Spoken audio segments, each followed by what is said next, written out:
Salut à tous, j'espère que vous allez bien. La question qu'on va se poser, c'est où est-ce qu'on va rebondir sur le Bitcoin et l'Ethereum, parce que du coup on a l'Ethereum qui est en train de se cracher la gueule avec Grayscale qui vend ses Ethereum. C'était prévu, on l'avait call dans les dernières vidéos, et aussi du coup le Bitcoin qui continue à chuter. J'ai close mes positions peut-être un petit peu trop tôt, on est vraiment en train de redescendre beaucoup plus fort. Maintenant on va essayer de voir où est-ce qu'on va pouvoir potentiellement envisager un rebond pour potentiellement long, et quels sont les scénarios possibles avec les prix actuels du BTC. Et on ira voir aussi 2-3 autres setups sur les alts. J'espère que ces petites vidéos vous plaisent. On est parti. Crypto, million. Crypto, million. Alors, dans un premier temps, hier, je vous avais dessiné ceci avec une potentielle. Donc, on avait un potentiel rebond ici. De nouveau, on était baissier, on faisait des cosses, on laissait des liquidités intactes. On remontait, on était venu chercher la zone OTE et ensuite ici on avait chuté. Donc ça je l'avais call sur du coup directement à Twitter. Et vraiment le setup qu'on était venu faire ici était juste incroyable. J'espère encore une fois qu'il y en a d'entre vous qui l'avaient short, mais c'était trop clean. Vraiment c'était trop clean. En tout cas nous sur CryptoPro on est vraiment beaucoup à l'avoir short et ça a fonctionné plutôt à la perfection.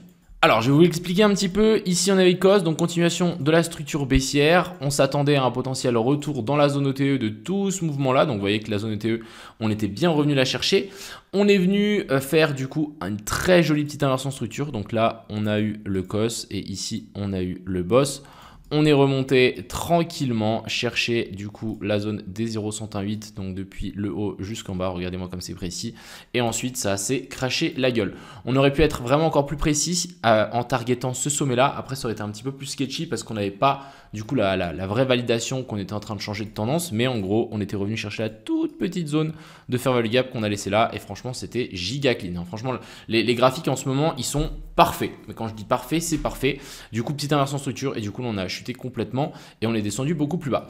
Alors personnellement moi j'ai pris 2-3 profits un petit peu plus haut. Pourquoi? Parce que la dernière fois que j'ai tenté un short finalement je me suis fait SL simplement parce que on était revenu chercher la zone des 0,118. Donc ici regardez, on était revenu chercher la zone OTE et du coup moi j'avais tenté un short sur la zone OTE et je pense que c'est une grosse connerie.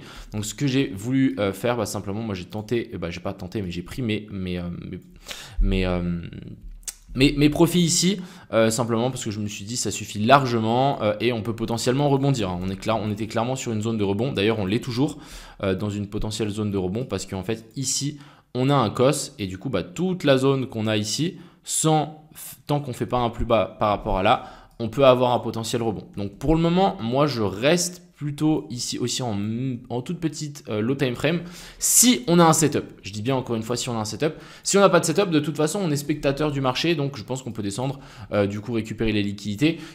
On n'a pas encore exactement ici d'indications qui peuvent nous dire ok là on va remonter et là ça va repartir vers le haut, c'est quelque chose qui est possible, ou maintenant on pète ça vers le bas et on va descendre beaucoup plus bas, venir récupérer les liquidités ici, récupérer les liquidités ici, voire chercher aussi les zones de fair value gap qu'on a beaucoup plus bas. Donc maintenant ce qu'il nous faut, bon cette position moi je vais pouvoir l'enlever, je vais juste peut-être prendre un petit dernier screen, on va pouvoir l'enlever. Alors ce qu'il faut comprendre c'est que ici on a un cos. Donc, on a une continuation de la structure haussière. Et du coup, en théorie, quand on a un cos, on redescend chercher la zone d'OTE qui est ici. Et après, ensuite, on vient chercher un nouveau plus haut. Et on traite toujours la tendance. Donc, il y a plus de chances qu'on fasse ça, qu'on vienne récupérer les liquidités qu'on a laissées là ou là. Après, l'objectif pour nous, c'est de prendre une position. Donc, est-ce qu'on a envie de prendre une position ici? Non. Ce qu'il faudra attendre, si vraiment on veut prendre une position ici, c'est qu'on fasse une inversion structure. Donc franchement, si on fait une inversion structure sans prendre les lots en dessous, c'est pas grave, moi je vais tenter. Mais du coup ici, on peut largement faire, à mon avis, une petite inversion de structure.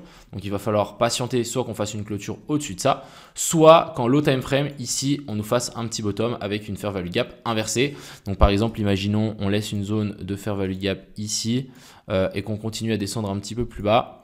À partir du moment où, imaginons on fasse ça, on descend un petit peu plus, à un moment où on passe par-dessus, on fait une clôture, là je pense qu'on pourra trouver un long sur la zone de fair value gap inversée. Mais tant qu'on n'a pas ça, ça ne sert à rien de se précipiter. Mais voilà, on est clairement dans une zone de long, mais il faut vraiment attendre qu'on ait un setup qui se mette en place. Si on n'a pas de setup, je pense sincèrement qu'on va juste enfoncer plus bas, qu'on va venir récupérer ici la zone des 63 200 et ici la zone des 62 200, voire même plus bas. Mais pour le moment, c'est pas encore le cas.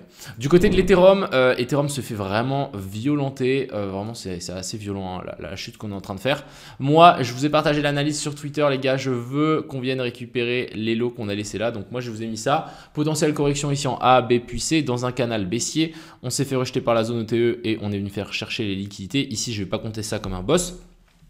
On a un énorme poche d'Equalo et là, ce qu'on veut, c'est une potentielle descente. Et je pense qu'on peut même revenir récupérer sous la zone des 2500 $. On a la petite zone de fair value gap en weekly qui correspond au 0,68 de la zone OTE. Donc là, on a vraiment une très belle zone de cluster. Si vous voulez être précis et si jamais on y vient, je pense que sous la zone des 2500, c'est un achat du siècle, clairement. Donc c'est dans cette zone-là qu'il faudra essayer d'être très très patient. Mais en théorie, voilà, je dis bien en théorie, entre la zone des 2800 et la zone des 2400, c'est une zone super d'achat pour faire du DCA, pour du long terme, pour l'Ethereum. Et clairement, le jour où du coup Grayscale, imaginons ils poussent l'Ethereum très bas, et qu'ils arrêtent de vendre, qu'ils n'ont plus rien à vendre de l'Ethereum, moi je pense sincèrement que l'Ethereum va juste s'envoler. Donc ça vaut extrêmement la peine d'en acheter si on revient chercher un petit peu plus bas. Ce qui me fait encore dire qu'on va descendre assez bas, c'est que là, vous voyez comment on descend fort. On n'est pas dans un saignement. Donc on est toujours dans un descente en ascenseur. Donc je pense qu'on peut aller assez vite et assez fort vers le bas. Et franchement, moi je suis très content parce que j'ai vraiment envie de recharger pas mal de l'Ethereum. Donc franchement, on va patienter. J'espère qu'on va pouvoir le récup un petit peu plus bas. Voilà pour l'Ethereum. Je tenais aussi à vous montrer, donc j'ai tenté un long sur le AVAX qui ne s'est pas du tout bien passé. On avait quand même un setup incroyable. Franchement, le setup était trop clean. Déjà, ce qu'il faut se dire, c'est que le AVAX, moi, je me suis dit qu'on pouvait venir récupérer d'abord ce plus haut-là. On avait une grosse zone de fair value gap. Donc, je me suis dit, ok, le top ne doit pas forcément être trouvé. Alors que, pour le coup, là il a bien été trouvé. On était venu récupérer la poche de liquidité. On était chercher la zone OTE. Et si on regarde en 15 minutes, on avait une petite inversion de structure ici. Donc, vous voyez que là, on a fait hop. Donc très clean. Le seul bémol, c'est que du coup, on a tenté de long ici, mais j'aurais dû attendre soit une inversion structure, soit qu'on descende ici en A, B puis C. Sauf qu'on est descendu tout d'un coup. Donc quand on descend tout d'un coup et qu'on n'est pas d'inversion structure dans la zone OTE après un boss, à mon avis, c'est doomed. Il faut vraiment pas le prendre. Et du coup, là, on l'a bien vu. Et à la place de faire des inversions structure, regardez, on a fait genre plein de mini bear flag. Donc là, vraiment, on en a plein. Et du coup, clairement, ça n'a pas tenu. Et du coup, voilà, c'est normal que ça a chuté. Donc là, je me suis pris un petit SL. C'est pas bien grave. Mais voilà, je tenais à vous montrer le setup quand même. Je le trouvais assez intéressant. Encore une fois, AVAX qui se fait rejeter assez fort. On va quand même voir jusqu'où il peut y aller. Alors, jusqu'où il peut aller. Alors, franchement, je ne suis pas non plus... On est venu récupérer ça, on s'est vraiment fait rejeter. Je pense que la zone OTE, il va falloir la surveiller. Donc on est bientôt vers la zone OTE, donc qui est ici vers la zone 0,68. Mais je pense même qu'on peut venir récupérer ça. Et vraiment, moi, ce qui m'embête, c'est qu'ici, on est venu faire une mèche et non une clôture. Donc l'inversion structure n'est pas super clean. On va parler du Uni. Donc les gars, si jamais vous avez shorté le Uni quand je vous l'avais partagé la première fois sur Twitter, vous avez un trade de banger. Donc là, c'est un autre trade qu'on a repris. Mais du coup, le trade de base, il commençait ici. Donc on avait une très belle inversion structure avec la zone de fair value gap en H1. On était redescendu, on était remonté tranquillement. Et là, on s'était fait rejeter de nouveau. Donc là, franchement, on est venu récupérer la première zone d'Equalo. On peut même redescendre encore plus bas vers cette zone d'Equalo. Mais franchement, là, on commence déjà à être sur une zone assez dure. Mais franchement, c'est super clean. Franchement, le setup était top.